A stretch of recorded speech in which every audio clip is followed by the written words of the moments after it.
Hey guys, Johnny here, Don't Speak News. We're just going to get right into this end times report like we always do. So here we go. This morning I put this up on don'tspeaknews.com. Thank you to everyone who sent this to me. Quite a few sent this my way. And I sincerely appreciate that because while I'm distracted with this packing and moving stuff, I need you guys to be my eyes and ears more than ever. So once again, thanks for sending this my way. I've listened to this channel and this guy for a long time. And in all that time, I've never heard him say he's going to the store to get preps.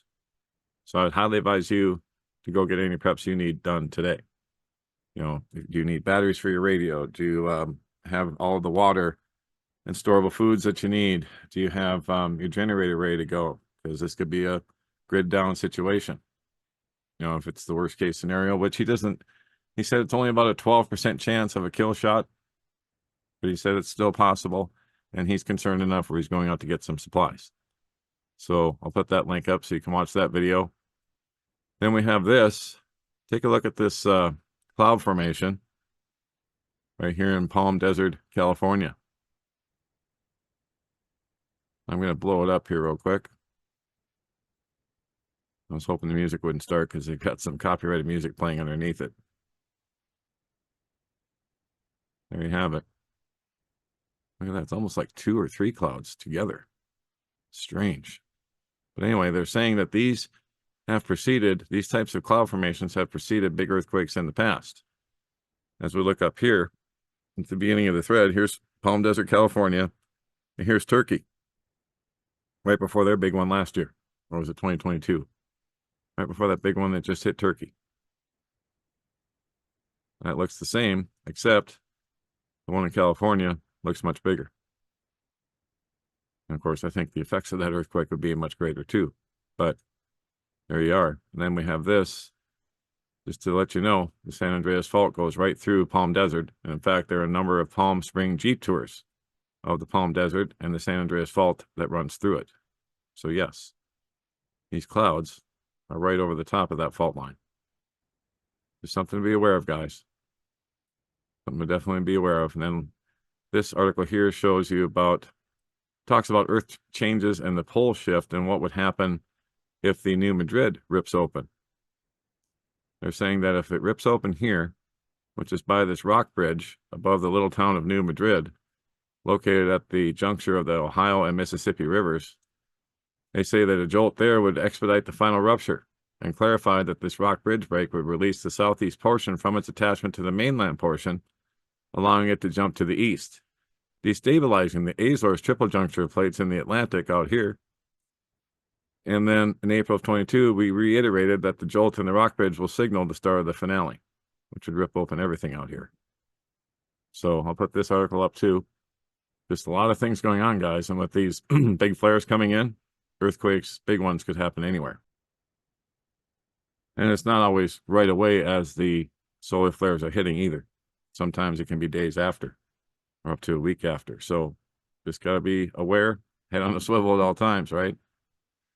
And then going to wars, rumors of wars, just as I was reporting the other day about Western ambassadors fleeing Russia as Belarus was prepping their nuclear forces and going into a joint nuclear attack exercise with Russia. And we have all these NATO troops having a big drill in Poland, right across the border from Ukraine. 17,000 U.S. military and 23,000 military members from 20 NATO allies arrive in Poland. So there you go. I'll let you watch that video if you like to watch war stuff. It's all of them doing their drills, both air drills and ground drills. So I'll let you watch that if you like, but it's just kind of strange or a coincidence, don't you think, that they're building up just as this is going on, as everybody's leaving the sinking ship. Then we have this, the United Kingdom making moves again, this time against Russian diplomatic personnel and sites used for intel purposes. That's the excuse they're giving to expel all these Russians. They're saying the British government announced Wednesday that it has expelled an official of the Russian embassy for being an undeclared military intelligence officer. Well, gee, that's no shock. All these embassies have intelligence officers in them from every different country. This is just another excuse to further poke the bear and push us into war, in my opinion.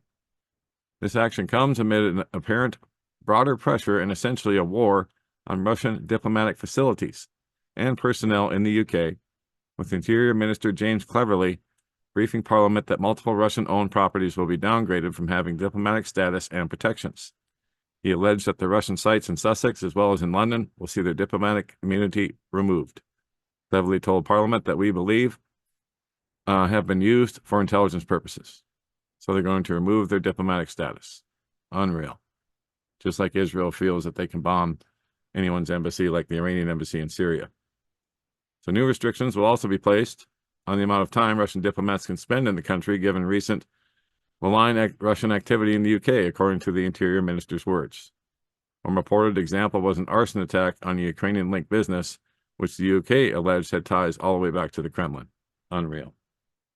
Of course, they're going to say that without ever presenting any evidence. So I'll let you read the rest on your own, but there's a lot of tension going on between the UK and Russia because of what Cameron said the other day, their defense minister, saying that Ukraine has the right to strike deep inside Russia, just as Russia has been striking inside of Ukraine, and they have the right to do that with British-supplied weaponry. So, of course, Russia has now declared that any target of the military target of the UK that's been supplying weapons to Ukraine is fair game, including targets outside of Ukraine. And that's the first time they said that, which I reported to you here the other day. So, yeah, it's all sitting on razor's edge, guys. Speaking of razor's edge, go back over to the Middle East and Palestine. The state of Palestine could be recognized by the UN General Assembly on Friday, as it's coming up for a vote again. This time, the United Arab Emirates is expected to submit a resolution at the United Nations General Assembly to recognize the state of Palestine this Friday. That's what the Jerusalem Post reported Thursday morning. According to the draft of the resolution, Palestine is qualified for membership in the United Nations in accordance with Article 4 of the Charter and should therefore be admitted to membership in the UN. The text also affirms the right of the Palestinian people to self-determination, including their right to an independent state of Palestine. Currently, the Palestinian delegation only has observer status in the UNGA. The UAE's resolution is expected to receive majority support in the Assembly, where around 140 nations have already independently recognized the Palestinian state and resolutions that cannot be vetoed. However, the only way to become a full member state of the UN is through a vote in the Security Council, where the United States has blocked similar advances in the past, most recently in April. And of course, Israel has plenty to say about this. Recognizing a Palestinian state after October 7th means rewarding Hamas for murdering over 1,000 Israelis. It means giving a prize to the Iranian regime. That's according to Israel's Foreign Minister Katz, charged in a post on X. The only way to promote peace is through direct negotiations within the framework of a regional normalization process. And of course, we've seen how far that's gotten, right? Anyway, that's what they're going to look at in the UN General Assembly on Friday. And it goes along with Joel 3:2, doesn't it?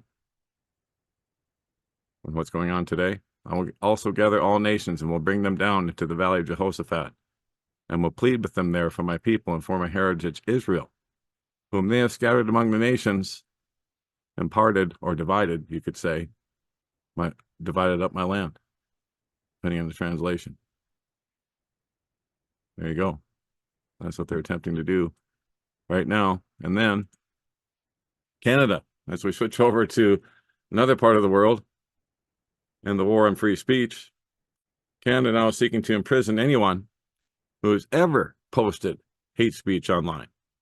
So if this law goes through, and it looks like it's going to, because they're rubber stamping anything that the World Economic Forum wants them to do for the New World Order, it looks like it'll go through. If you've ever posted anything they consider hate speech online, you're going to jail or paying a big fine or both.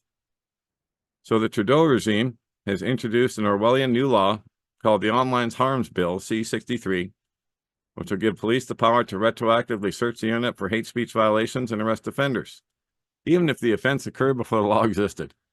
Unbelievable. Talk about draconian. It also has some pre-crime stuff in it too. So the new bill is aimed at safeguarding the masses from so-called hate speech. And that's up to interpretation, right? I mean, who knows what your intent really is? Was it hateful? Was it just criticism? I mean, it's so broad. They can convict almost anybody of these crimes. Revolver News reports the real shocker in this bill is the alarming retroactive aspect. Essentially, whatever you said in the past can now be weaponized against you by today's draconian standards. Historian Dr. Michael Blavey, or Blavey, however you would pronounce that, has weighed in on this draconian law, labeling outright mad. She points out how it literally spits in the face of all Western legal traditions, especially the one about only being punished if you infringed on a law that was valid at the time of committing a crime. The Canadian law proposal is outright mad. It is retroactive. It goes against all our Western legal traditions, she said, according to which you can only be punished only if you infringed a law that was valid at the time when you committed a crime. And it isn't just stuff you posted after the new law comes into force that can get you into trouble for, but oh no, but anything you've posted ever, dating back to the dawn of the internet. In other words, it's a gold embossed invitation to offense archaeologists to do their worst, with this prospect of a $20,000 reward if they hit pay dirt. The only way to protect yourself is to go through all your social media accounts and painstakingly delete anything remotely controversial that you've ever said. Yeah, these guys get a $20,000 reward for snitching on you if they find any tweets, any Facebook posts, anything on social media, anything on the internet that you've ever posted that could be misinterpreted or interpreted as hate speech. So I'll let you read all the details on your own, but there's quite a few. And there's also one that could imprison you for something that you might be doing, you might want to do in the future, based upon what you've done in the past. I mean, it's just ridiculous and the most draconian, insane law that I've ever seen proposed in regards to free speech. But it goes even beyond that. It goes retroactively. And as you scroll through it, you can see it's directed at people who want to criticize Israel in particular. So, gee, I wonder who's proposing all these laws, right? Unreal. So there you go. That's a summary of what's been going on this morning, at least what I found to jump out at me. So I'll keep my eyes on this as much as possible, but as you know, we're getting ready to move. And so I want to thank everybody, speaking of the move, for all of your prayers and well wishes and support. Like I said, without all that, we couldn't do any of this, but now we have a place to go. As of last night, we are now approved for a new place, and we'll be moving here very soon.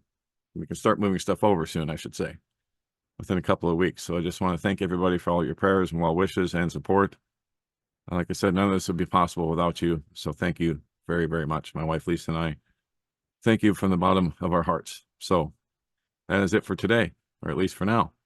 Maybe not today, but at least for now. God bless. Take care. Johnny Storm, Don't Speak News.